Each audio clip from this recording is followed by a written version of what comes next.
Assalamualaikum warahmatullahi wabarakatuh. Salam sehat dan salam sejahtera untuk para penonton. Di video kali ini kami dari kelompok 6 yang beranggotakan Gladia Purba, Ridol Amin, dan Sri Diana akan membahas tentang kerangka strategi kebijakan moneter. Tanpa banyak kata-kata, mari kita simak penjelasan berikut ini. Mari kita masuk ke pembahasan. Yang pertama, pentargetan nilai tukar. Pentargetan nilai tukar atau exchange rate targeting mengacu pada keyakinan bahwa nilai tukarlah yang paling berperan dalam pencapaian sasaran akhir kebijakan moneter. Untuk alasan itu, Bank Sentral fokus pada upaya pentargetan nilai tukar sebagai sasaran antara untuk mencapai sasaran akhir kebijakan moneter. Strategi ini diterapkan di negara-negara yang perekonomiannya relatif kecil tapi relatif terbuka, seperti Singapura dan Belanda. Warjio menyatakan bahwa penerapan strategi ini ada 3 alternatif yang dapat dipilih.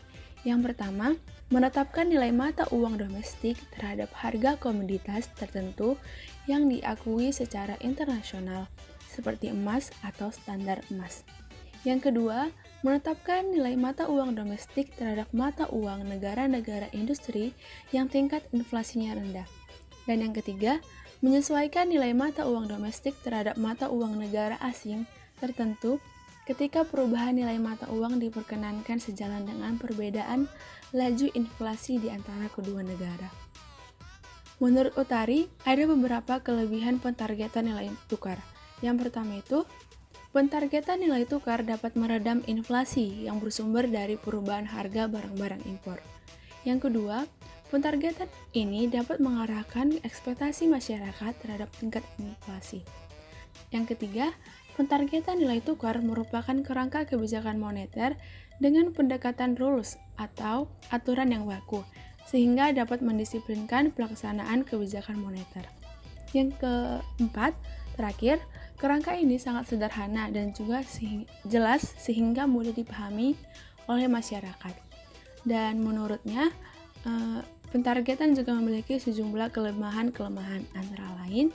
Yang pertama, jika perekonomian suatu negara sangat terbuka dan mobilitas modal luar negeri sangat tinggi, maka kebijakan moneter tidak bisa dilakukan secara independen. Yang kedua, perubahan struktural yang terjadi di negara tertentu akan ditransmisikan atau berdampak secara langsung pada stabilitas perekonomian dalam negeri. Yang ketiga, pentargetan nilai tukar sangat rentan terhadap tindakan spekulasi pemegang uang domestik, misalnya uang rupiah. Baiklah, kita masuk ke pembahasan yang kedua, pentargetan besaran moneter. Pentargetan besaran moneter biasa juga disebut pengendalian uang beredar atau monetary targeting. Pentargetan ini berpandangan bahwa terdapat hubungan yang stabil antara besaran moneter dengan sasaran akhir kebijakan moneter. Artinya, pentargetan ini sangat tergantung pada kestabilan hubungan antara besaran moneter dengan sasaran akhir kebijakan moneter, yaitu inflasi dan output.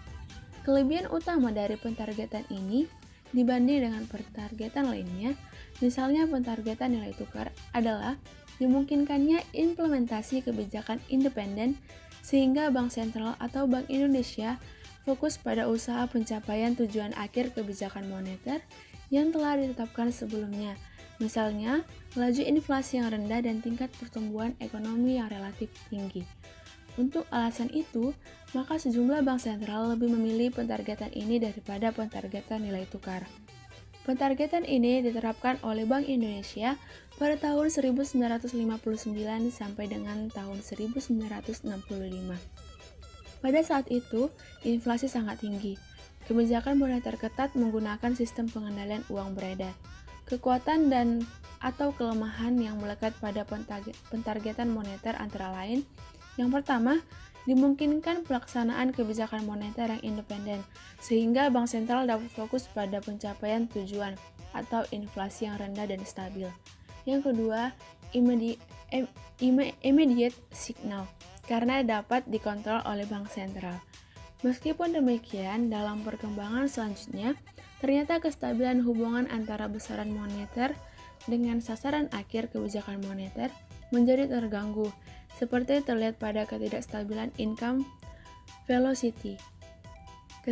Ketidakstabilan tersebut terutama disebabkan oleh berkembangnya instrumen keuangan dan semakin terintegrasinya perekonomian domestik dengan perekonomian mancanegara. Akibatnya, pencapaian sasaran akhir kebijakan moneter seringkali tidak optimal. Secara rinci, kelemahan atau kekurangan pendekatan ini sebagai berikut. 1. Penerapan pentargetan ini bergantung kepada kestabilan hubungan antara besaran moneter dengan sasaran akhir. Yang kedua, semakin berkembangnya instrumen keuangan dan terintegrasinya perekonomian domestik dengan eksternal, kestabilan tersebut menjadi terganggu.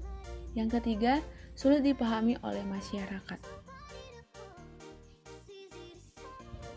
Yang ketiga, ada pentargetan inflasi. Inflation targeting atau target inflasi merupakan strategi kebijakan dengan mengumumkan kepada publik mengenai target inflasi jangka menengah dan komitmen bank sentral untuk mencapai stabilitas harga sebagai tujuan jangka panjang kebijakan moneter. Strategi ini merupakan instrumen yang baik untuk mencapai stabilitas makroekonomi dengan inflasi di bawah 15%. Ruang lingkup ITF. Penerapan inflation targeting mendasarkan diri pada proyeksi inflasi yang akan dijadikan sebagai dasar pengambilan kebijakan. Proyeksi inflasi juga menjadi pertimbangan dalam menentukan target inflasi. Dalam penetapan target inflasi yang pada akhirnya akan diumumkan kepada publik, harus ditentukan terlebih dahulu jenis inflasi yang ditargetkan. Untuk pemerintah, inflasi yang ditargetkan biasanya berupa inflasi IHK atau indeks harga konsumen. Sementara bagi bank sentral, inflasi yang ditargetkan adalah inflasi inti karena bank sentral sebagai otoritas moneter hanya mampu mengontrol inflasi inti. Selanjutnya adalah strategi kebijakan moneter. Bank sentral yang menerapkan pentargetan ini tidak menetapkan target secara jelas, tetapi tetap memberikan perhatian pada tujuan akhir yang akan dicapai. Meskipun demikian, bank sentral tetap memberikan perhatian dan komitmen untuk tujuan akhir, yaitu inflasi yang rendah dan stabil.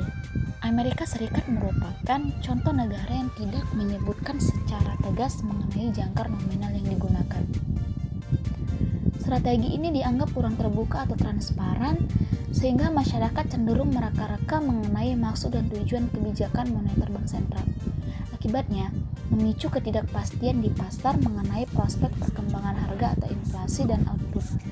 Di samping itu, juga dapat menurunkan akuntabilitas bank sentral di masyarakat dan parlemen karena tidak adanya kriteria yang jelas mengenai efektivitas pencapaian kebijakan moneter yang umumnya ditentukan terlebih dahulu.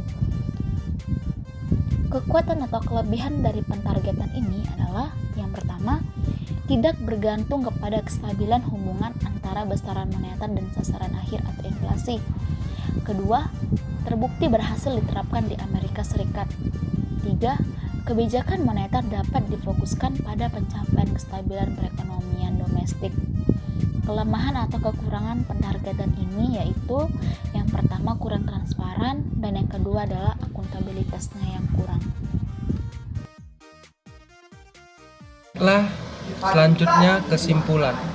Pentargetan nilai tukar atau exchange rate targeting mengacu pada keyakinan bahwa nilai tukarlah yang paling berperan dalam pencapaian sasaran akhir kebijakan moneter. Pentargetan besaran moneter biasa juga disebut pengendalian uang beredar atau monetary targeting. Pentargetan ini berpandangan bahwa terdapat hubungan yang stabil antara besaran moneter.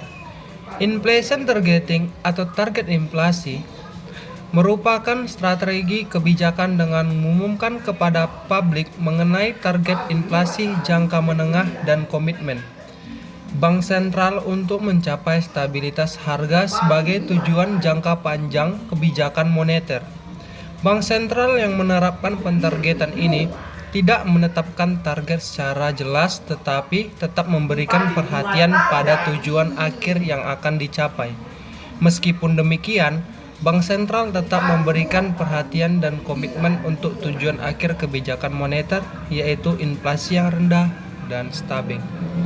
Baik, mungkin hanya ini yang dapat kami paparkan, dan jangan lupa untuk subscribe, like, komen, dan share jika informasi ini sangat berguna. Akhir kata, saya ucapkan wassalamualaikum warahmatullahi wabarakatuh. Salam sehat, salam sejahtera untuk kita semua. Terima kasih.